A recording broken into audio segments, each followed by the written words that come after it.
El Roi, o Deus que me vê. Talvez você estranhe que eu esteja começando essa meditação dando um título hebraico. Mas como professor de hebraico eu percebo a importância de entendermos alguns termos nas versões bíblicas que não são traduzidos. Algumas versões traduzem e outras não traduzem. Este é o caso aqui de Gênesis, capítulo 16, e algumas expressões hebraicas que aparecem nos versículos 13 e 14. A Almeida século XXI, que eu tenho aqui nas minhas mãos, preferiu não traduzir. A equipe, certamente com boas razões, achou melhor deixar para o leitor tirar as suas conclusões, ir atrás como estamos indo agora. Outras equipes que traduziram outras versões, prepararam outras versões, já traduziram. Então já nos ajuda. Mas como existem algumas versões que não traduzem alguns termos hebraicos, eu gostaria de chamar a atenção que você, quando encontra palavras assim, você deve dar uma olhadinha no rodapé, ver se por acaso a tradução não está ali, né?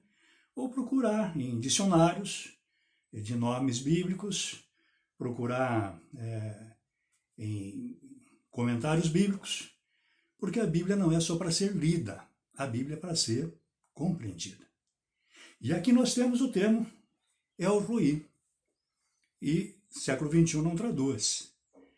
Mas uma boa tradução aqui é o Deus que me vê. Né? E depois lá no versículo 14 tem uma outra expressão que é o Be'er La'ai Roi. Olha aí, isso aqui é hebraico. Mas eu estou lendo uma versão que está em português. Quero entender com vocês isso aqui dentro do capítulo 16 de Gênesis, porque é muito importante, mostra uma característica importantíssima a respeito do nosso Deus. Olha o que é que está acontecendo aqui. Nós temos aqui um momento de grande dificuldade, né, numa família. É a família de Abraão, Sara, que aqui ainda é chamado Abrão, Sarai, né? Sarai, a mulher de Abrão, ainda não tiveram seus nomes modificados. E em destaque a escrava, ou uma escrava de Sarai, Agar. Estamos falando de outra época. Né? Essa escrava, coitada, ela não tinha direito a nada, meus irmãos, nada. Era uma pessoa que ela não mandava no próprio corpo dela. A tal ponto que Sara, ou Sarai, não conseguindo engravidar, resolveu dar Agar como concubina ao seu marido, Abrão. Para que por meio dela, olha aqui, ela não manda nem no próprio corpo. Vem cá, você vai agora fazer parte aqui do grupo, da família, nesse sentido, você vai gerar filhos para a família. Você vai ter relações com o meu marido e vai gerar filhos para a família. Ela não manda nem no seu próprio corpo. Né? E a Sarai fez isso, dentro das leis daquela época. Existem documentos mostrando que se a mulher não tivesse filho num período aí, em alguns casos, né, em até 10 anos, o marido poderia tomar uma outra mulher para ter filhos, então, para dar a continuidade aí à família. Mas o ponto não é esse hoje. O ponto é que Agar não tinha nem domínio sobre o seu próprio corpo. A sua dona diz, agora você vai dormir com meu marido. E o filho que você vai gerar não é seu. O filho é meu. Não tem direito nem mesmo ao filho. Não tem direito a nada. Né? Bom, e aconteceu isto na família de Abrão, e Agar realmente engravidou. E quando ela está grávida, acontece que a Sara não gostou. A patroa era temperamental. Primeiro queria ter um filho por meio da escrava, mas quando percebe que a escrava vai ter um filho, então a escrava se tornou importante. Aí ela então começa a maltratar a escrava, inclusive com permissão do marido, porque ela reclama para o marido diz, a escrava é sua, faça o que quiser, como quem diz, a vida dela está nas tuas mãos, você é quem sabe. E ela maltratou tanto Agar, que Agar não viu outra saída senão fugir. Mas, irmãos, é bom lembrar o seguinte, ela era uma escrava fugida, poderia pagar por esta falha com a própria vida.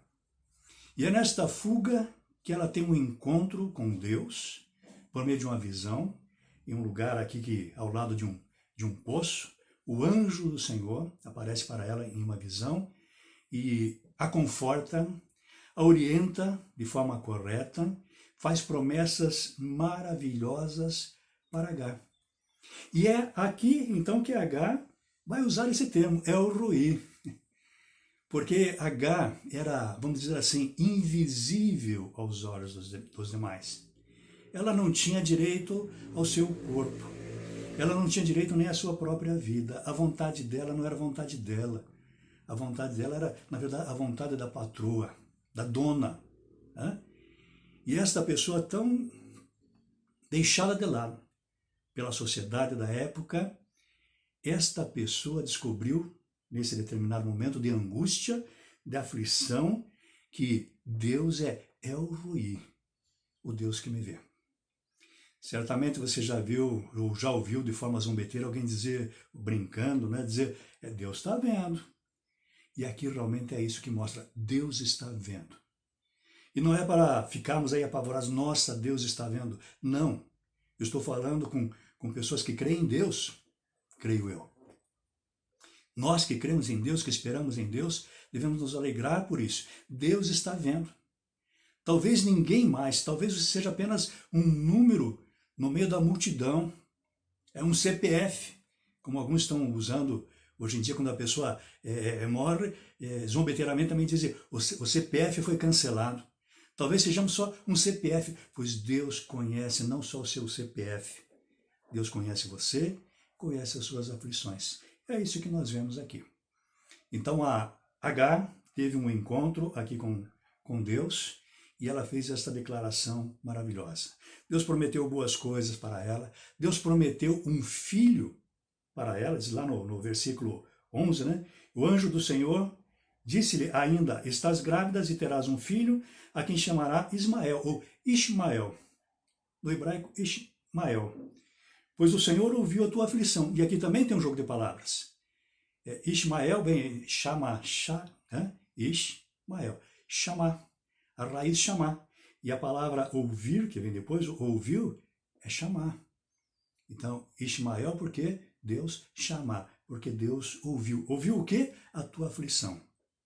Ninguém ouvia Agar, mas Deus ouve. Este aqui que é o nosso ponto de hoje. Fica claríssimo.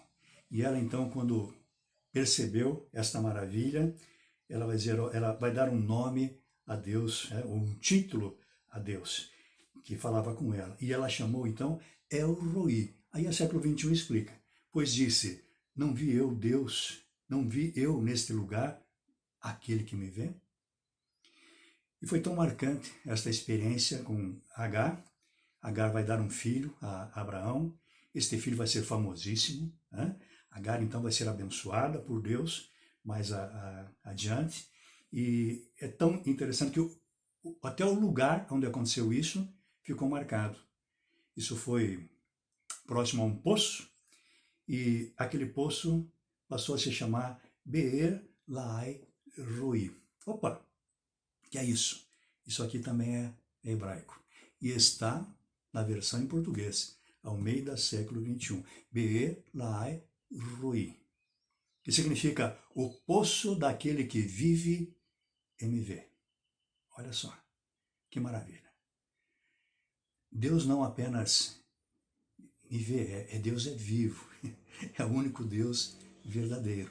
E quando nós juntamos isto aqui, este Beer Lahai Roi, o poço daquele que vive e me vê, com o significado do nome Ismael, ou Ishmael, né? Deus ouviu, eu poderia dizer, Deus é aquele que que vive, que me vê e que me ouve. Não é maravilhoso? Você saber que em toda e qualquer aflição, talvez ninguém esteja dando a mínima para você, mas você tem um Deus que se importa. Um Deus para quem você não é invisível. É um Deus que vive, está vivo, está aí, é um Deus que te ouve e é um Deus que te vê. Sim, Deus está vendo. Fique tranquilo, fique na paz, descanse nesta verdade.